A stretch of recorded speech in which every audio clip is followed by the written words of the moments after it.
Hello everyone, I am Sonal Kaul, your psychology mentor, and today we will solve some back questions from NCERT of chapter 7 in class 12 psychology. So let's get started. तो पहला question देखो. Compare and contrast formal and informal groups and in groups and out groups. तो चलो इसको answer कैसे करना है वो देखो. सबसे पहले हम बोलेंगे फॉर्मल एंड इनफॉर्मल ग्रुप्स क्या है. तो हमने डिस्क्राइब किया पहले फॉर्मल ग्रुप्स. तो फॉर्मल ग्रुप्स आप जानते हो वो ग्रुप्स होते हैं जो कि बहुत ही रूल बेस्ड होते हैं, जहां पे बहुत ही इम्पर्सनल कनेक्शन होता है. जैसे आपका स्कूल हो सकता है, आपका कोई वर्क प्लेस हो सकता है. वहीं हमारा जो इनफॉर्मल ग्रुप है वो किसी रूल्स या लॉज पे नहीं बेस्ड है. ठीक है, जैसे फैमिली हो गए, फ्रेंड्स के साथ हो गए. ठीक है, now moving on to in groups and out groups. तो देखो इन ग्रुप कौन सा होता है? The group I identify with, जो मेरा ग्रुप है. तो हम क्या डिस्क्राइब करेंगे? One's own group. ठीक है, एंड वी फीलिंग तो बतानी ही बतानी है. एंड बोलेंगे members are perceived as similar and possess desirable traits. Then we have an out group, जो कि बाहर वाला ग्रुप होता है, another group, and it is referred to as they. यहां पे वी और दे वाला आपको चीज बताना ही बताना है आंसर में. Members are often perceived negatively in comparison to the in group. ये पॉइंट भी बहुत इंपॉर्टेंट है. ये पॉइंट्स आपको मिस नहीं करने हैं. आपको बताना है कि एक नेगेटिव फीलिंग होती है आउट ग्रुप के लिए, क्योंकि वो हमारे ग्रुप का पार्ट नहीं है. ठीक है, यहाँ पे प्रेजुडिस होता है एंड डिस्क्रिमिनेशन भी होता है. Moving on. Are you a member of a certain group? ठीक है, आपसे पूछ रहे आप किसी ग्रुप का मेंबर हो, पार्ट हो या नहीं हो. Then discuss what motivated you to join that group. Now if you are part of any group, give us the reasons why you joined that group. तो देखो, आप किसी भी ग्रुप का पार्ट हो, वो आपका एक सब्जेक्टिव एक्सपीरियंस है, तो वो आप खुद बताओगे कि आपने क्यों ज्वाइन किया. ठीक है, ये था first part of the answer. Second part में आप बताओगे कि क्यों, such as what were the reasons that motivated you. तो पहला रीजन हम बताएंगे सिक्योरिटी. याद करो, हमने इस चैप्टर के स्टार्टिंग में इंट्रोडक्टरी पोर्शन में पढ़ा है कि ग्रुप ज्वाइन करने के क्या रीजंस होते हैं. देखो, आपको जब मिलता है एक कॉन्टैक्ट, एक कंफर्ट कि ओके आई फील सिक्योर्ड, ठीक है, तभी आप ज्वाइन करते हो. Then there is status. Status क्या होती है? आपको एक पोजीशन मिलती है. अगर आप अपने स्कूल का पार्ट हो, आपका स्कूल कोई कंपटीशन जीतता है दूसरे इंटरग्रुप कंपटीशन में, तो आपको कितना प्राउड फील होता है, राइट? सेल्फ एस्टीम भी आप बताओगे.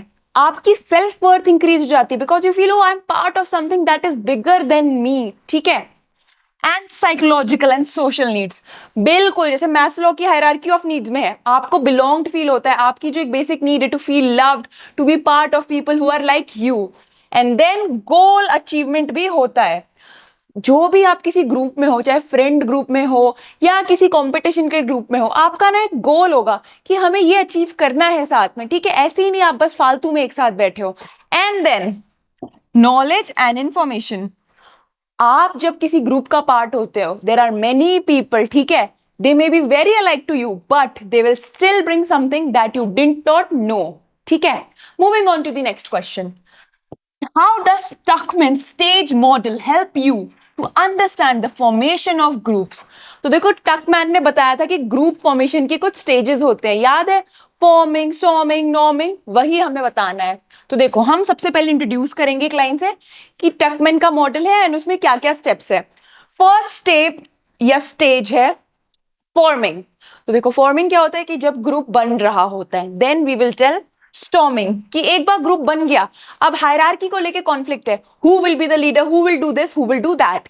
And then norming. नॉर्मिंग क्या होते हैं? हमें ये बताना है हर ग्रुप के कुछ unsaid code of conduct rules होते हैं कि if you are member of this group you have to do this और you have to do that. And then there is performing. अब जब ग्रुप स्टेबलाइज हो गया है, एक बैलेंस है, then you work towards goal achievement, that I want to do this, I want to achieve this. And adjourning होता है. देखो, अर्जर्निंग नेसेसरीली नहीं होता, तो हमें ये लिखना है फॉर सम ग्रुप्स. ठीक है, ये मेंशन करना जरूरी है वरना आंसर गलत हो सकता है, इसका ध्यान रखो.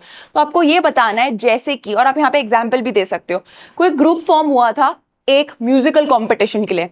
तो वो लोग साथ इसीलिए आए that they wanted to win that competition, but after they won that competition वो ग्रुप अडजर्न यानी डिसबैंड यानी खत्म हो जाता है, वो लोग फिर मिलते नहीं है क्योंकि उनका एक कॉमन मोटिव था जो था कंपटीशन को जीतना। तो ये चीज हमें बतानी है। Moving on to the next question, how do groups influence our behaviour? तो ग्रुप से हमारे बिहेवियर में क्या आता है, तो इसमें हमने बहुत इंपॉर्टेंट कॉन्सेप्ट्स पढ़े थे, उनको हम बताएंगे।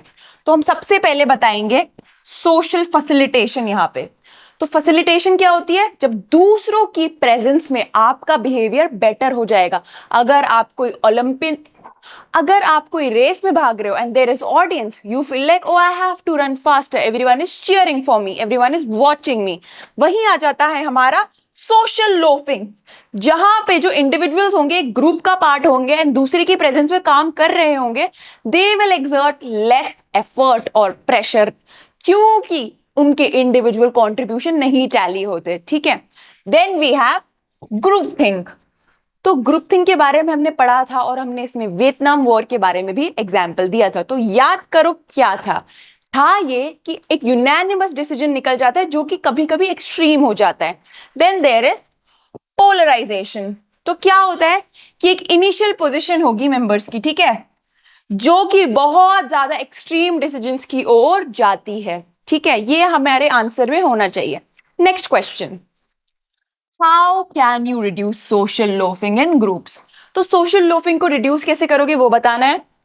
Think of any two incidents of social loafing in school, how did you overcome it? तो देखो ये भी ना वैल्यू बेस्ड सब्जेक्टिव आंसर्स है, यहाँ पे आपको अपने स्किल्स यूज करने हैं थोड़े। ठीक है, अब देखो आप बताओगे ways to reduce social loafing. ठीक है, तो देखो हमने बताया कि इंडिविजुअल एफर्ट्स को हम आइडेंटिफाइबल बनाएंगे ताकि वो नोट में आए, और हम क्या करेंगे, प्रेशर इंक्रीज करेंगे। जब हम प्रेशर इंक्रीज करेंगे तो सबको लगेगा ओके काम तो करना ही पड़ेगा। देन हम इंपॉर्टेंस ऑफ टास्क को एम्फेसाइज करेंगे कि देखो ये टास्क इंपॉर्टेंट है, इसमें कोई भी आपको कमी नहीं रखनी, you have to perform really well, and we will make members feel that their contribution is important no matter what. And then we have group cohesiveness, और इसको हमें स्ट्रेंथन करना है। अब आप सोच रहे होगे इसको स्ट्रेंथन क्यों करना है। देखो ग्रुप कोहेसिवनेस का मतलब है आप कितने इंटीग्रेटेड हो, कितने यूनाइटेड हो, तो आपकी कोऑर्डिनेशन भी तो अच्छी होगी अगर उसे हम स्ट्रेंथन करेंगे। तो ये पॉइंट भी लिखना है। अब देखो एक एग्जाम्पल लिखा है मैंने, ठीक है, ये लिखना तो आपको है बट आपकी ईज के लिए मैं एक एग्जाम्पल देती हूँ। जैसे ग्रुप प्रोजेक्ट है, ठीक है, तो अब देखो ग्रुप प्रोजेक्ट में क्या होता है, आप सोच रहे होगे कि कुछ ना कुछ होते रहता है, आपकी लड़ाइयाँ भी होती, किसी ने काम कम किया ज्यादा किया, तो ये बहुत ही डेली लाइफ का एग्जाम्पल है, वही मैंने यहाँ पे दिया है। तो कोई बच्चा काम नहीं कर रहा अच्छे से, या कोई 2-3 मेंबर्स है ग्रुप में वो अच्छे से काम नहीं कर रहे, 6 मेंबर्स का ग्रुप है, तो जो ग्रुप लीडर हो गए कोई इंडिविजुअली जाके टीचर को बोल सकता है कि ऐसे हो रहा है वैसे हो रहा है। तो टीचर क्या करेगी, थोड़ा अथॉरिटी है तो प्रेशर डालेगी, see you have to do it this way, you have to do it that way, और उनको रियलाइज होगा कि oh my individual efforts are identifiable, they matter, so they will perform well, they will be coordinated and united. तो ये answer आपको ऐसे लिखना है। बट हमेशा ध्यान रखो वैल्यू बेस्ड क्वेश्चंस आते हैं, आपके पास एग्जांपल्स रेडी होने चाहिए, अगर ज्यादा सोच में जाओगे तो कर नहीं पाओगे। ठीक है, तो कभी कभी एग्जाम्पल ना भी आए आपके लाइफ से रिलेटेड तो मेक इट अप। ठीक है, so that was all for today's class, I will see you in the next lecture.